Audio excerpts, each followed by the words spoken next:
Good morning, everyone. We're going to give it another few seconds and then we'll be kicking off. We've got quite a few people coming in from all over, and we're very excited today to talk a little bit about leveraging the international mortgages and how to go about that, and another great opportunity off the back of a success of one of our previous projects. So just going to give it another few seconds and then we're going to kick off. So thank you for those of you that have joined us already, and we're just going to give it another few seconds.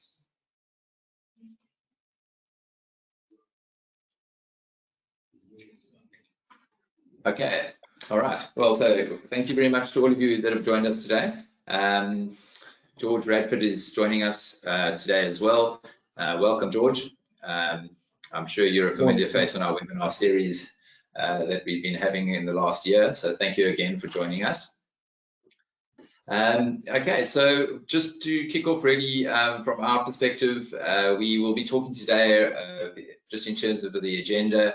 We'll be talking about, again, why international property, just a very quick reminder of that. We're looking at leveraging the international mortgages. I've got a few questions that I'm going to be positioning with George, and we'll take you through that. We'll also just look at a really great new opportunity, which I'll let George talk about as well. And then we'll have a little bit of a Q&A. So please, if you've got any questions that you'd like to ask from our perspective, that you've got for us or for George, please put them in the panel, and we'll obviously look to answer them as best as possible from our side. Okay, so just from my perspective, George, thanks very much for joining us. For those of you that don't know George, he's the Managing Director for UK and Africa for RPA, the RPA Group, and we've got some really exciting prospects in terms of what we've done in the past with George and the new one we've got today to present, which I'm really excited about. But more importantly as well is just to, from an expert, George has got 20 years in the business in terms of selling in Africa, etc. He's got extensive experience about facilitating and leveraging mortgages throughout that space. So I think it's from our perspective, it's great to have him on the panel as well.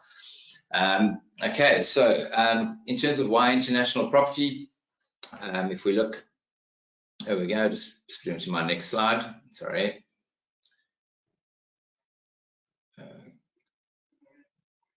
Here we go. So just from our perspective, you'll see us talk about these before. One of the newer ones we've put in here, which we've is quite clear to us, is that people don't actually realize that they can leverage by using a mortgage. So you'll see there we've got at the bottom there leveraging and the low cost of finance. In certain areas, depending on where you're coming in from, South Africa, Zim, Mauritius, etc., Nigeria, Ghana, depending on what your interest rates are within your country. South Africa as an example, we're looking at the prime is almost doubling compared to the UK, where we're looking at 3.5–4%, depending on the criteria. So the leverage and the low cost of finance is a key aspect from that perspective. And again, the jurisdictions that we operate in, we make sure that there's economic and political stability within those jurisdictions and they're less volatile, so that we negate the risk in that place or that area. Again, leveraging off the currency exposure, the fact that it's a tangible, stable asset class, and then also just to diversify your portfolio and make sure that you spread it across various investments from that perspective, and then the long-term wealth generation, depending on is it going to be something that your kids are going to go and study in those areas, and you're going to be more of an emotional perspective, or is it going to be purely an investment and something to leave your kids or etc. behind? So it's a good idea just to consider these options and understand really the real reasons to invest into international property as well. So onwards and upwards. I don't know if anybody's got any questions so far. You're welcome to put them through to us. And again, welcome if you're just coming into the webinar. Welcome from wherever you're coming in from. And we're going to kick off onto our next slide, which is really why we're here. One of the two reasons why we're here, which is just leveraging the international property space. So we've got two slides up, and really we've just put the questions right up front so that you can see what we're going to answer about this is being recorded, and we will send a recording to you. So you will be able to go through this again, or you can contact one of your wealth specialist property consultants or myself if you'd like to discuss this further. George, welcome. Hi. All right. Okay, so we're going to kick off straight into it, I suppose. From if we look at what I've seen in some of the calls and the clients, etc., that we've been talking about, a lot of people don't realize actually that they can leverage a mortgage. And so from my perspective, we put a few questions together. And what does it mean to leverage when you're talking about property? Morning, everyone. A big welcome, and thank you, Scott, for the invitation, and thank you to the Carrick team for putting it all together. So leverage quite simply means borrowing money from the bank to buy a property asset. So taking advantage of the cheap financing available from the banks in the UK, in this example, and using their money to increase the amount of the property value that you can purchase, quite simply. So in essence, putting less of my cash in and then increasing my asset base and using the rental income as an example to pay the mortgage off as well. Exactly. So if we were looking to build a portfolio, let's say it's my first time into this webinar or into this space, and I'm considering it, and I think, okay, well, I've got a certain amount of cash, and I'd really like to take it offshore, and I'm quite familiar with bricks and mortar, and I'm considering to, I don't want to just build one, maybe I want to look at 2 or 3. What is the best way to go about building a portfolio, in your opinion? Well, it depends how much money you've got, obviously. But I mean, if we're looking at a typical client who maybe starts off with one property investment, and say they're allocating a couple of million rand or £100,000 to that investment, and then they're borrowing, the same, maybe a bit more from the bank, and they're purchasing something that's, say, for £200,000 or £250,000. The strategy then would be to hold that asset, maybe for a period of 5 years, let that be a solid increase in the property value over that time, and then look to refinance that property and release some of that profit, release the equity, and then use that equity to go and purchase another property, essentially using the profit on property 1 to use as the deposit to go and put down on property 2, and then take an additional mortgage on that property. And then you continue to build it out from there over time. Yeah. And then, I think, especially while we talk about that, depending on where you're based in a local environment, that sometimes can be a little bit harder to do. But in the UK, with the sort of mortgage brokers and that area a lot more mature, there's an appetite from that perspective for them to do that. Obviously, assuming you meet that criteria, but there's a much healthier appetite. Is that correct? Yeah, no, definitely. I mean, essentially, it comes back to the individual, and there's a qualification process, which I think we're going to touch on a bit later in the presentation. But provided the client's financials make sense, and it's a solid underlying property asset, and there's a solid rental market that supports the rental income on that property, and the bank feels comfortable with that, then yeah, absolutely, there's financing available. And what would, we always talk about, well, okay, well, what's the catch, or what's the risks of leveraging? Well, the key risk, obviously, firstly, making sure that you go through the necessary qualification process. So, not just buying a property without fully understanding the mortgage market and, the pre-qualification process, and making sure that, you as an individual do qualify for a mortgage product. And there's some key stuff we'll talk about later on that sort of links into that. And then once you've got your mortgage in place, I mean, it's the same anywhere in the world. If you default on your mortgage payments consistently, then your property is at risk of repossession. So financing is great, but we need to go into it with open eyes and understand that you are borrowing money. There are terms associated with that, and obligations as a borrower to the lender, the bank. that need to be met. So you need to prepare yourself financially to cover the cost of that mortgage. Ideally, 90-100% of the time that will be done by a tenant paying the rent for that property. But we do also need to plan for unexpected times when maybe there's a void period, and you as the owner of that property need to cover any shortfalls on the mortgage, or even the mortgage in its entirety for 1 or 2 months, maybe, if there is a void period. And that's just the nature of owning property over time. Those are really the two big ones that I would flag up. And understanding the cost, not necessarily, well, it is a risk if you can't afford it, but most people can afford the cost associated with a mortgage. But I think it's really important to understand what they are at the outset, so you can plan accordingly financially, but also so you don't get any nasty surprises down the line.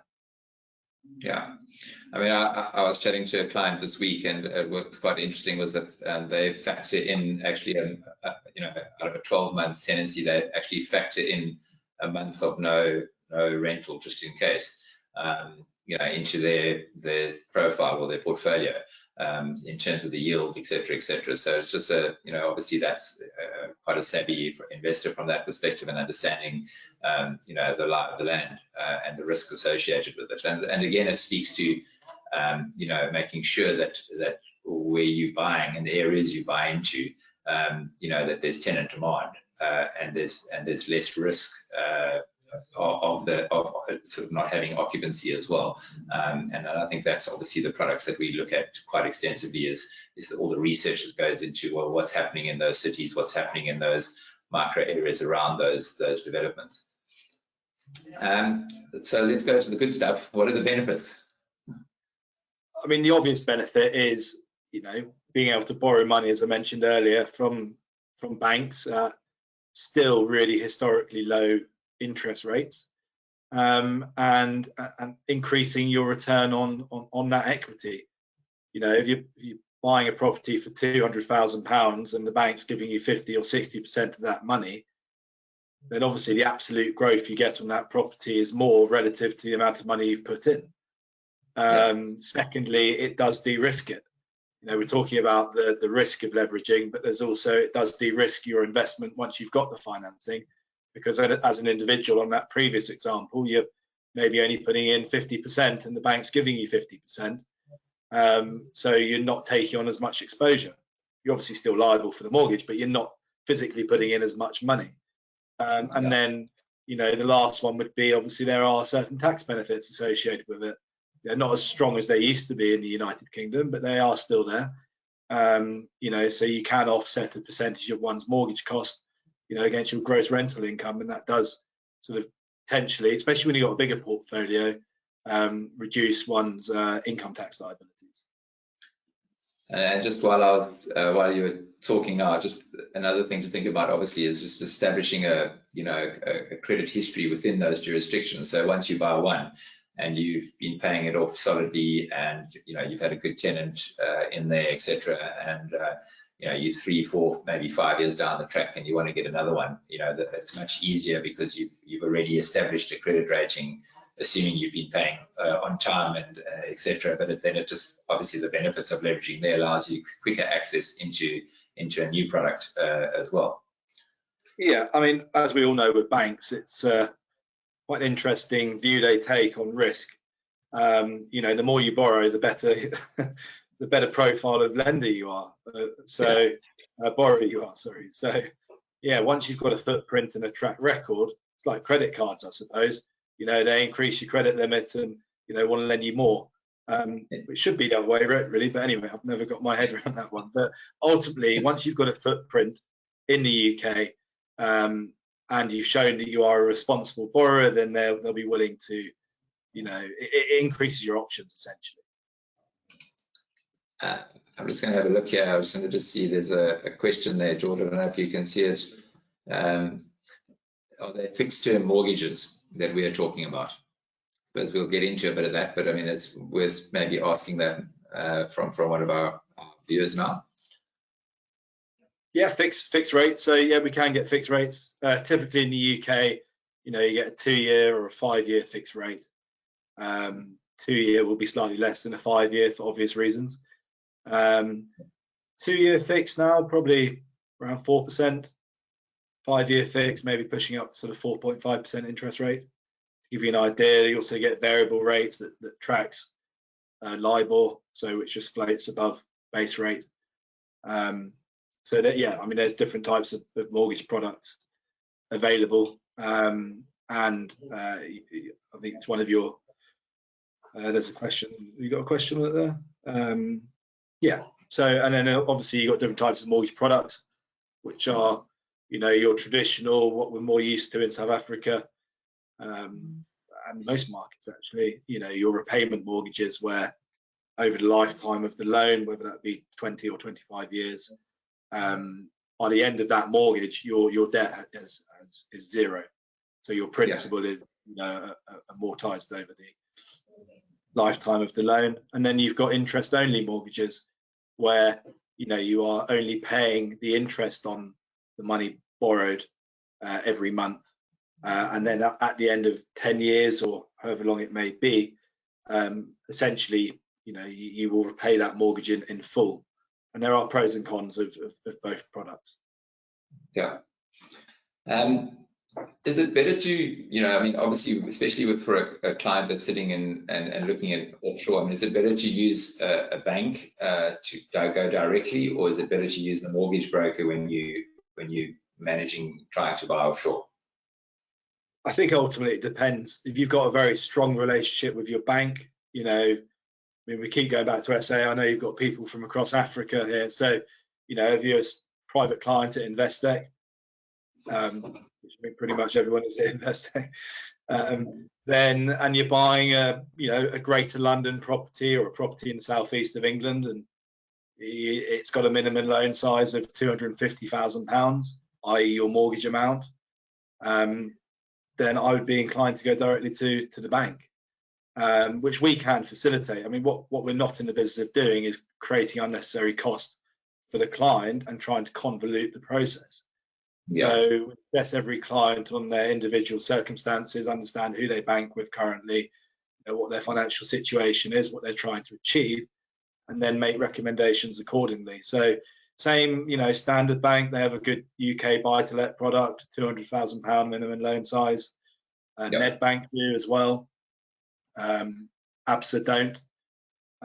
So yeah, for some clients, it does make sense to go directly to the bank, especially if you know, if you're reasonably wealthy and your financial situation is quite straightforward, I suppose. If you're known to the bank, so it's much easier for them to facilitate that process. Exactly, they know you, they know your credit record. You know, presumably you've got a lot of sort of assets under management with them, so you are lower risk, and the process would be a lot more seamless in that situation, from an onboarding and, you know, a sort of underwriting perspective. But outside of that, there are other options, and if you don't sort of fit into that category, or even if you do, I mean, I'd recommend exploring both options. There's no downside. There's no cost associated for an initial discussion with a mortgage broker to understand what products they can offer you, and then you can compare and contrast and make a call on what you feel is best for you. I find some of my clients prefer the path of least resistance. You know, a lot of our clients are very busy individuals, and even if, you know, they can save a little bit of money on the interest rate, maybe going through a broker, they may decide just to go with their private bank because it's just easier and straightforward. I would encourage, I'd encourage people to explore both options and then make a more informed decision as to which route to go by. The benefits of brokers, obviously, is they're a screen between you and the bank.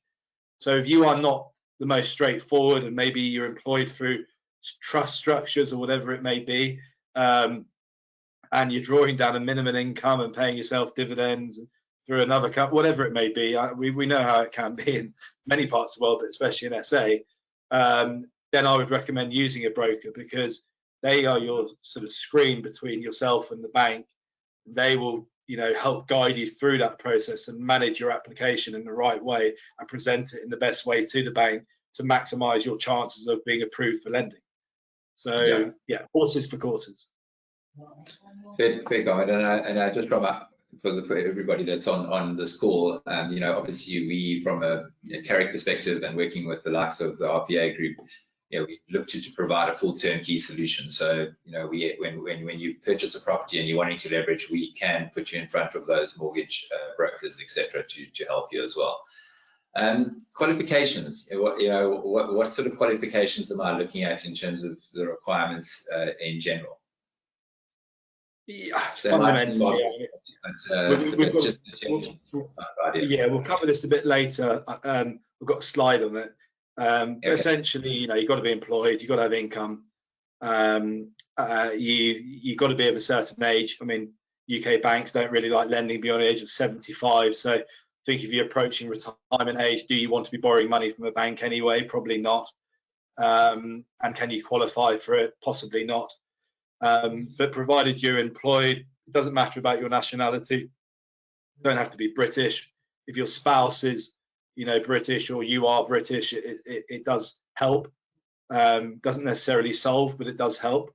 So, you know, the key things, you know, and supporting documents. I think that, you know, we spoke about that before, Scott. You know, the usual stuff. I think the way to look at it is if you're going to get a loan from FNB or whoever it is, what documents you need to provide. It's the usual stuff. It's your KYC documents, your ID, your proof of address, proof of employment, pay slips, 6 months pay slips, bank statements, disclosure of liabilities, you know, so they can really assess how affordable the potential mortgage product is for you, and then you know run that in parallel with the property asset you're looking to buy and what's the rental performance of that asset. So yeah, those are the key things, and we can sort of retouch upon that a bit later. I've got a slide on that. Okay, and then I know we touched on this, so I think we can probably come back to it, where we spoke about the different types of mortgages, because we did touch on that question when one of our webinar people gave us a question through there. So one of our clients came through. So in terms of the best ones to consider on the investment returns, I mean, you know, you mentioned, you know, capital, you know, an interest-only perspective, you know, over a certain period. What do you, from your perspective and in your history with the last 20 years, what do you see the most popular and why? Well, I find now everyone's chasing yield more so. I mean, obviously properties relative to some assets are fairly low yielding, but they're low risk. So, you know, based on that, you know, certainly over the last few years, people are chasing yield because certainly in sort of tier one economies, you can't get any interest in the bank. I mean, in the UK, you know, 0.01% or something stupid, it's negative real interest rate. So, you know, based on that, a lot of clients will go for interest only because they want that yield on a monthly or annual basis, and we can see how that sort of how it looks a bit later on. I've got a slide on that as well, and we can compare a cash purchase to an interest only mortgage.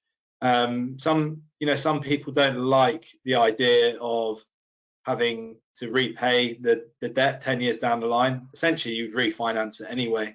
I think if you're slightly older and you know you're looking at your retirement planning and you don't want to have the idea of a overhanging debt in 10-15 years time, then it would be more prudent and sensible to take on a repayment mortgage and make sure that when you go into your retirement you're not paying off, you know, you still don't have debt overhanging you.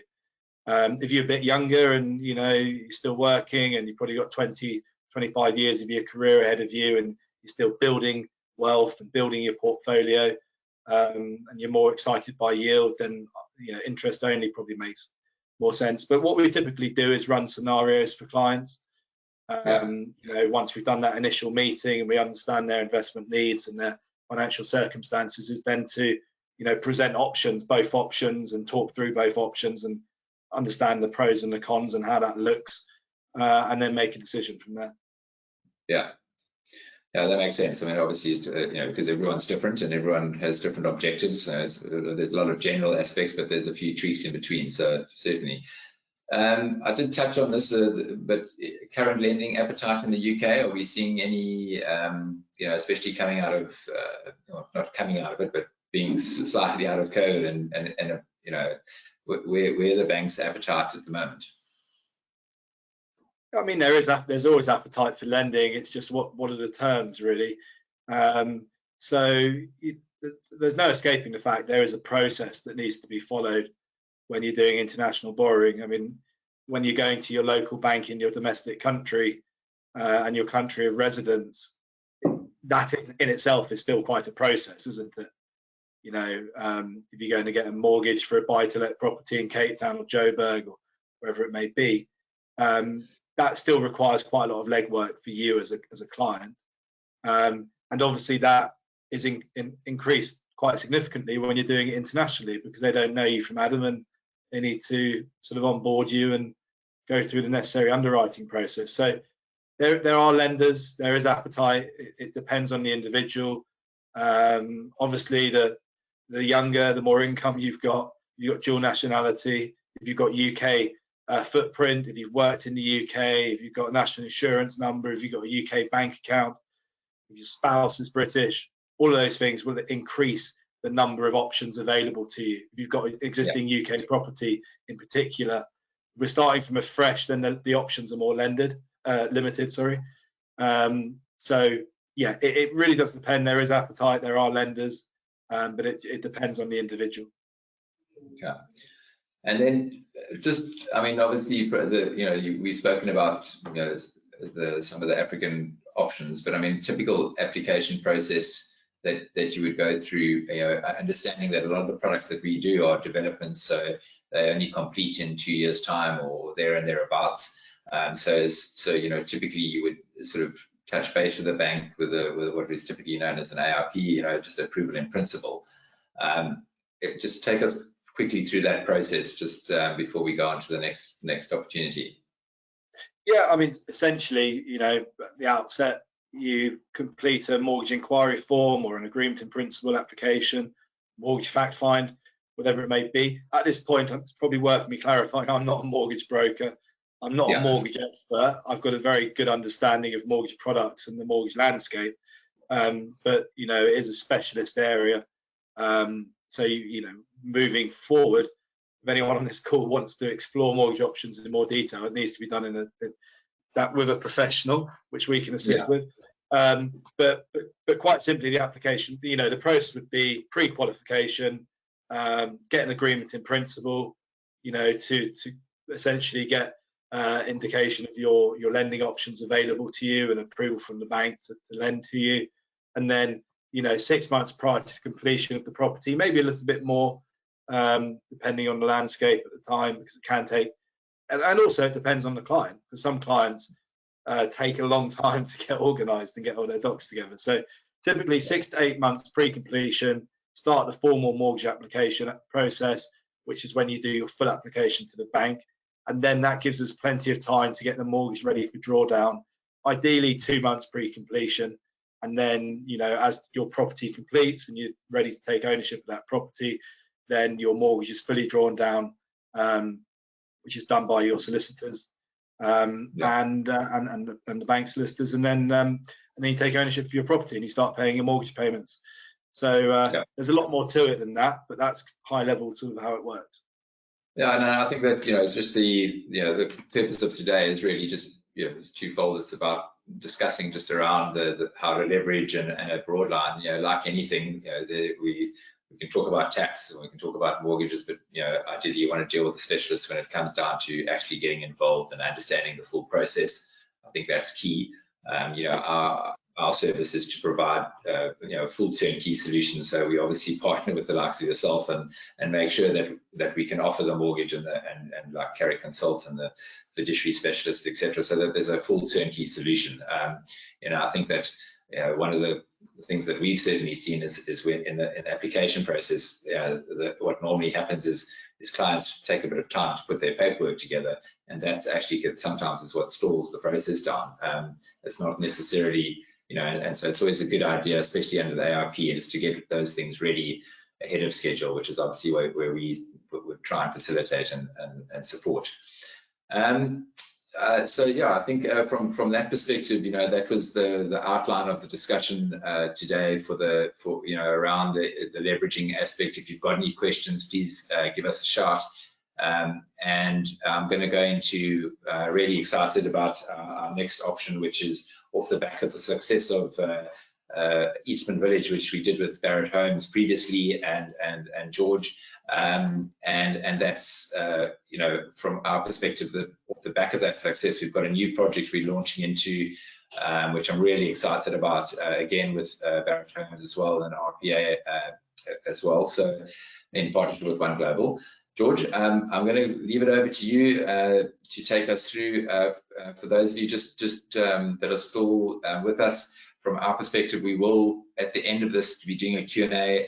We have got a payment schedule where we're going to compare a cash component versus a leverage product as well, just towards the end of this, just after this opportunity, so that you can see the difference in returns and yield, etc. over time, cash versus a mortgage product.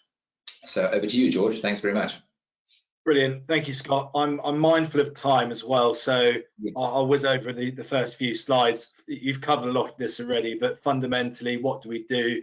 It's working with individual clients and making sure that when they are purchasing international property, that it's done properly, effectively, efficiently, and safely in a way designed to optimize one's return on investment.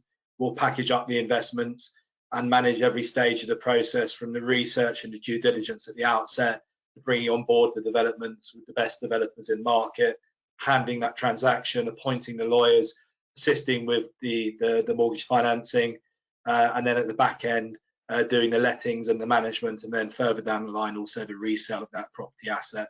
Vastly experienced, almost 20 years of experience, as a group, around 60 years of experience collectively. And yeah, I've got a lot of experience of working with clients, especially in the Africa region, and helping them to navigate the international property investment market. So please, there's plenty more details on our website and on the presentation slides when you get them. We have a global footprint. I'm joining from sunny England, which it definitely is not sunny, and the clocks are about to change, so we're going into the dark ages for a while. But yeah, I'm in England. We've got office in the Middle East, office in Cape Town, and also with the One Global partnership, we've got a big footprint in Asia as well. Okay, right. So I'm really excited about the new development. It's taken a long time to bring it to market. Delighted to be working with Barratt London, part of Barratt Homes. Again, as Scott mentioned, we had a very successful development called Eastman Village in Harrow, London, which is now sold out. And this is essentially our next landmark development with Barratt London. They are the biggest UK developer. Build approximately almost 20,000 units a year. They're the most award-winning developer in the UK over the last 15 years.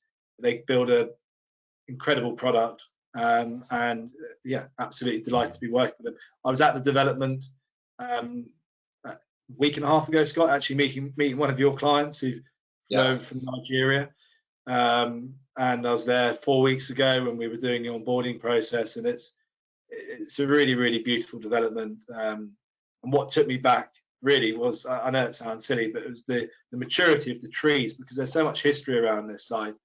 And often when you get a new development, you got saplings, and they'll be big in 30 years time, but this is a Victorian sort of premises originally, and you've got beautiful old trees. There's so much land, 9 acres in total. And you can see here actually, that's the avenue leading down to the old Nestle factory, but we'll elaborate as we go on. Where is Hayes? Hayes is in West London. It's zone 5. The key drivers here really are value compared to central London, and connectivity. So the new Crossrail, the Elizabeth line as it will be called, is due to complete in 2022. Long awaited, long overdue, and that will be an absolute game changer for this part of London, and we'll see how that impacts the journey times in a second. And then the third part is really the regeneration story. We're buying in regeneration areas where there's hundreds of millions, if not billions, of government money and private money going into rebuilding these areas and rejuvenating them. We know clients will make more money than if they buy in an already established area. And we can have a look at that a bit later. I've got a slide on that. So what's happening here is a large regeneration of West London. We've got Crossrail. There's 1,500 new homes being built, and it's the restoration of the old Nestle factory. So steeped in history, and I'll elaborate on that a bit more in a second. There's lots of facilities coming with it. There's a cafe, gymnasium. They're building a running track down by the Grand Union Canal. There's a community centre, medical centre, and they're essentially rebuilding the canal side as well to make it, a wonderful place to live and work and sort of enjoy sort of your social time. I mentioned, how taken aback I was by the greenery here. It might sound a bit fluffy, but it really is. Until you go there, you can't quite appreciate it. This is the greenest development within the Barratt London portfolio in West London, set within 9 acres, which is a significant amount of land, really, compared to most new build schemes, where they usually, minimise the amount of green space they allow. So absolutely stunning, open walkways, and just a great feeling of you're in Hayes, you're in Greater London, but when you're within this, it's like a little oasis, I suppose, within Hayes. I think it's a very important aspect of the development, because especially off the back of the last 2 years, where a lot of people have either working from home or doing a hybrid option, that all blends in to as we've seen, adding balconies, which has become a much more, because they want that open space just to get out and get in some air, and having those parks and that view of the green spaces, I think will. And this talks to the tenant mix, and as you say, these are established trees and etc. So it definitely gives it a much what do you want to call it, warmer aspect. So it might sound fluffy, but it does lean into the tenant profile and the tenant mix that you're gonna get. 100%, and and it's important because we're focused on investment properties. We need to know there's a strong demand for tenants. We need to know there's a clear exit strategy for an owner-occupier buyer who's going to come and buy that property from you. So these things, they are actually very, very significant. So on that, I mean, Barratt London, Barratt Homes are a UK house builder. They don't build product to be sold to the international market predominantly. The previous phases of this development, 95% plus owner-occupiers, and a very, very small element of buy-to-let investors. That's really important. Why? Because banks like that, so there's no issues with lending on the mortgage financing side. And obviously on the tenant side, we know they'll tenant very quickly because there's very little supply for properties for rental, and then liquidity when you're trying to sell.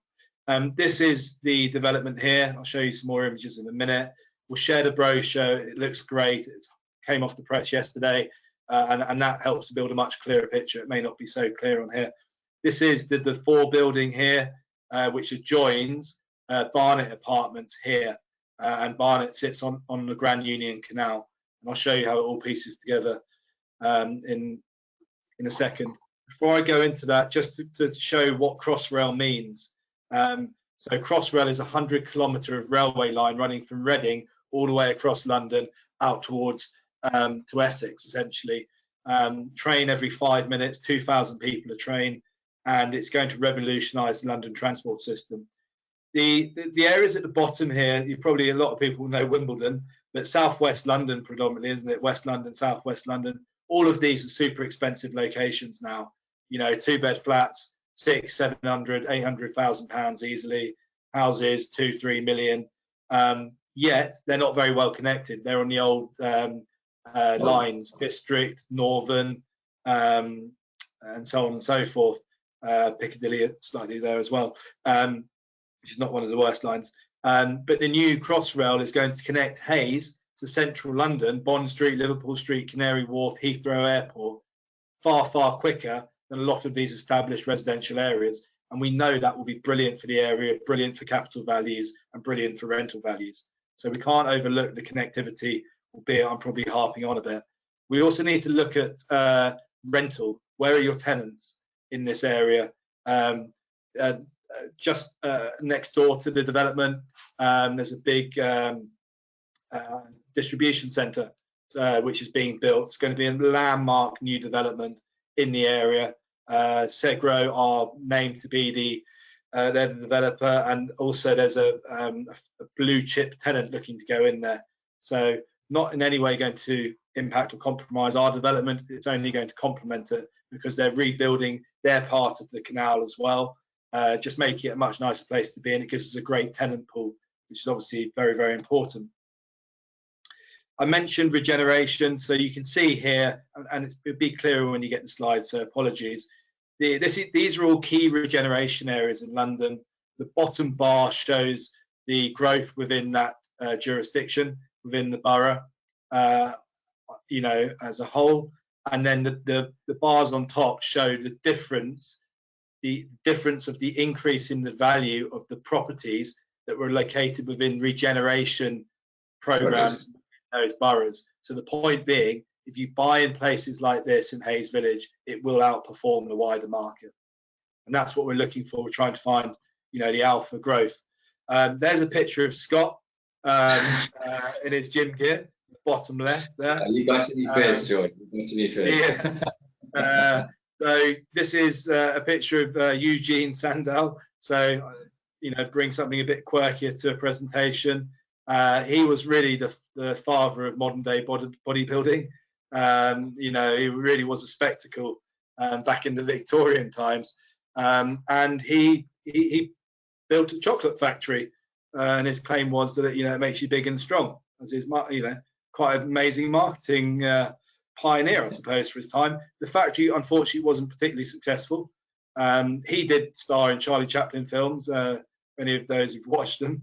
And then when his factory failed, then it was bought by Henry Nestle in the early 1900s. And it is the birthplace of white chocolate and also instant coffee. The first one is quite a good accolade. The second one, maybe not so, if you like your coffee. And then in 2014, when the Nestle factory closed, it was bought by Barratt London. And here we are launching the final block in phase one. So really steeped in history. You probably remember Eastman Village was the old Kodak factory. So Barratt are masters of regeneration. Barnet Apartments is located here, outlined in black at the top of the development. This is the last development block in phase one. It's also the tallest block in phase one.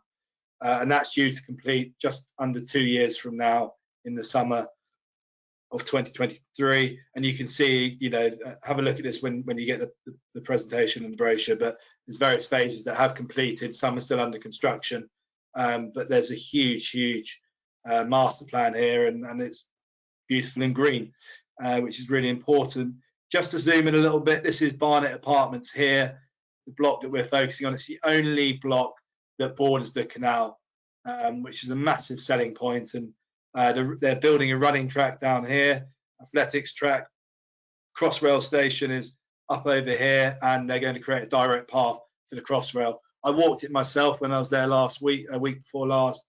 From the gate of the development to the Crossrail station, it's a 6-minute walk. When that new path opens, it'll be a couple of minutes. So, it does just makes it more convenient. Here's the back of the development here. So some of the units looking back onto the internal courtyard area. And then this is the front of the development here, as I showed earlier, bordering the canal. About 6 slides left, and then we're done. So thank you for joining. As I mentioned, tallest block, 11 stories in total, various aspects, and the big selling point really is being close to the canal. So let's show you some of the unit types. So there's 2 different styles of one bed. One is a slightly smaller one bed, really good investments, low entry. There's 13 of these units. They all come with balconies. And we've got some amazing CGIs and videos that show you the apartments, virtual tours. So please do have a look at those and ask your Carrick advisor for further information. Then you've got the larger star one beds. There's 61 of these units in the development. You know, about 100 square feet bigger. You know, again, very, very nice units. Then you've got 2 beds. Only 16 2 beds in this development out of 113 units. So, you know, a smaller ratio of 2 beds. There's a higher ratio of 1 beds and also 3 bed units. And the 3 bed units are like this.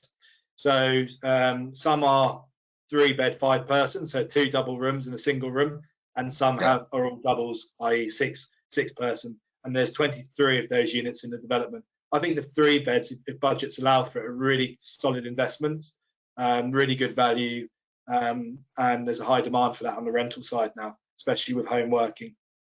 Yeah. Specification, please have a look at this separately. I'm mindful of time, Scott. I don't want to waffle on too much, but high-end spec, as you'd expect with Barratt, and all this information will be shown in the brochure. I've been to their show apartments, I've been to their finished product, and you know, it stands out above, you know, most other things in the market. Key information, again, you'll get this information, but you know, it's almost a virtual freehold, 999-year leasehold, 2 years off plan, 10% deposit, balance on completion 2 years from now. It's a really cash flow efficient way of buying international property. 10% deposit is fully protected, NHBC warranty. So it's a very clean, efficient, safe way of buying an off-plan property in the UK with a FTSE 100 developer. I think as I mentioned, just on that note, I mean, sorry, George, just traditionally, you know, there's normally a 20%, 25% deposit up front. So the fact that, and then obviously the balance on completion, the fact that you're only having to put 10% down, you know, you're just going to manage your money, and it gives you a bit more time, and it's much easier to get involved at the price ranges. You know, so certainly is definitely a positive aspect and a differentiator versus some of the other products on the market. Definitely de-risk your investment essentially, and you don't want to invest more money than you need to in life, do you? Yeah. If anyone asks you for a 50% deposit, definitely don't engage in business with them. But there are people out there that charge it because they're pre-funding the development over the construction period. Just a warning sign. I'm just going to skip on. So let's just have a look at mortgages again. To recap, who can we help? Locals, expats, employed, self-employed, whether you're buying for buy-to-let investment purposes or maybe for primary residence or occupation of one's child, whatever it may be. Repayment and interest only products, fixed term and variable rate products, so fixed 2 to 5 years and variable float trackers. Loan to values conservatively up to 65% loan to value, can get a bit higher but work off 60-65%. And then the qualification requirements can be a bit less than £50,000 income a year, but let's work off that as a baseline, and then we will pre-qualify clients all up front as well. Okay. My final slide, Scott, before I hand back to you, I've just run a scenario here. It's a 1-bed unit. The first slide I showed, the floor plan, really nice sort of low entry, below £300,000 1-bed units, which is great for Greater London. So 290,000. This is a cash purchase scenario. So your exchange deposit with cost is £31,000. On completion in 2 years' time, you're going to pay £285,000. Your total equity is £316,000. Let's compare that to a 60% mortgage. Exchange deposit is obviously the same, but when you complete, you're paying less than 50% compared to the cash purchase on completion, and your total equity is 146,000 as opposed to 316,000 as a cash purchase. Significant difference. The annual net income, obviously, on a cash purchase is better because there's no mortgage cost. You're looking at just over £10,000. On an interest-only mortgage, you're still very much cash flow positive from day one. So you are leveraging, you are borrowing money from a bank, you are putting in less money, but you're still getting £3,400 a year positive rental income in GBP, obviously. And then, you know, this is the key difference on financing. You know, if you're leveraging, if you're buying in cash, 5 years, not really much different, 28%. against 34%. That's obviously because you've got your upfront cost, your exit cost, and you're getting significantly more rental income on the cash purchase than you are on the mortgage scenario. So over 5 years, you don't really see much of a difference. Yeah. But over 10 years, you see a significant difference. 10-year hold, 63% and 87%. So you're getting 25% more return on your money by taking a mortgage, which is significant. And you're putting in a significant lower amount of money to purchase that investment. And then you can do that on maybe 1 or 2 other properties as well, instead of putting all your eggs in one basket. So we can have mortgage discussions offline. Hopefully that helped to build a slightly clearer picture on how it works and pros and cons. And you know, everyone's got their own preferences and requirements, and you know, it's not one size fits all. So that's the end of my presentation. Thank you very much, everyone, for your time, and thank you, Scott, to you and your team for inviting me along. Yeah, I think we've got spent quite a bit of time. I think the conversation's been great. You know, from a Q&A perspective, I think just one question that came up, and there's been a couple, but we'll just there was a bit of duplication. But if, for example, in this the last slide you showed, the net income on a interest-only mortgage, where you're getting around just over just under £3,500 net income a year, is it a good idea to put that money, you know, with it being only, you know, do you hold it for 5 years and then, you know, accumulate that equivalent of just under £20,000 and put that back in, or is it a good idea to, you know, what do you do with that money, you know, if you're not wanting to use it, and rather put it back towards into the property, etc., because obviously it's surplus income, if I can call it that? Yeah, it really depends on the individual, your strategy. Some clients will let it accumulate, give a buffer in your account that's servicing the mortgage in the UK, and then you can make a call down the line. Does that go towards another property? So you refinance, you've got 20,000 in that scenario, Scott, take out another 50 from the property, combine it, gives you a deposit of 70, 75, whatever it may be, and you use that to go and buy another asset. Or depending on the repayment terms of the mortgage, they've all got different early repayment terms. Usually you can pay down maybe 10%, you know, after the first 2 years, whatever it may be, on an interest only. Some clients would prefer to put that back in and reduce their overall exposure, but that really depends on the mortgage product and what the repayment terms are. So again, one to be discussed sort of on a one-to-one. Yeah. Great. All right, George, thanks very much for your time, and thank you for everybody for joining us. It's been extremely great just to chat about the mortgages and the ability to leverage, and I'm really excited about the new product in Hayes Village, and the fact that it's you know, it's right on the canal, and it's got a lot of trees, and it's going to be a great place to live. And from that perspective, from a tenant profile, obviously, you know, it'll support the occupancy from an investment perspective, certainly. And also, you know, something which was on the map is very close to Heathrow, and obviously there's a lot of big companies within that zone 5-6 area as well. So it really stacks up from an investment perspective. So yeah, thank you very much for all of you that have joined us today, and appreciate everything. And if you've got any questions, please get in touch with myself or the Carrick Wealth or property consultant or wealth specialist, and give us a shout. Thanks very much. Goodbye. Thank you. Bye.